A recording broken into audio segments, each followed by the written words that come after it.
அதனாலதான் நாங்க எங்க அறக்கட்டளைகள் மூலமாட்டு ரத்த தான முகாம்கள் நடத்துறோம் அங்க இங்க.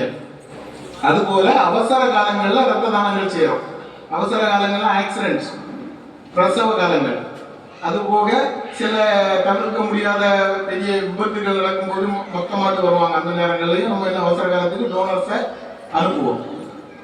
ரெண்டாவது, இந்த கேம்ப் மூலமா எடுக்கக்கூடிய இந்த ரத்தங்களை வந்து நம்ம ஆசாரிகுளம் ஹாஸ்பிட்டல்ல வந்து ஸ்டாக் வச்சிருப்பாங்க. எதுக்குன்னா நம்ம மாவட்டத்தில் எங்க பெரிய விபத்துகளோ என்ன ஒரு பிரசவ எந்த ஹாஸ்பிட்டல் நீங்க நடந்தாலும், எந்த நீங்க எவ்வளவு பணம் கொடுத்து பிரைவேட் ஹாஸ்பிட்டலுக்கு போனா கூட அங்க ரத்தம் வந்து கையிருப்பு குறைவா தான் இருக்கும். அதிகமா எங்க இருக்குன்னா ஆசாரிகுளத்துல தான் இருக்கு.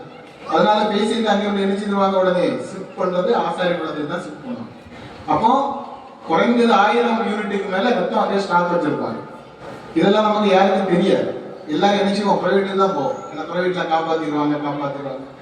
அரசு மருத்துவமனைகள் சில அலட்சிய போக்குகள் அதெல்லாம் இருக்கத்தான் செய்யும். ஆனாலும் பெரிய அளவுல நம்ம ரத்தம் தேவை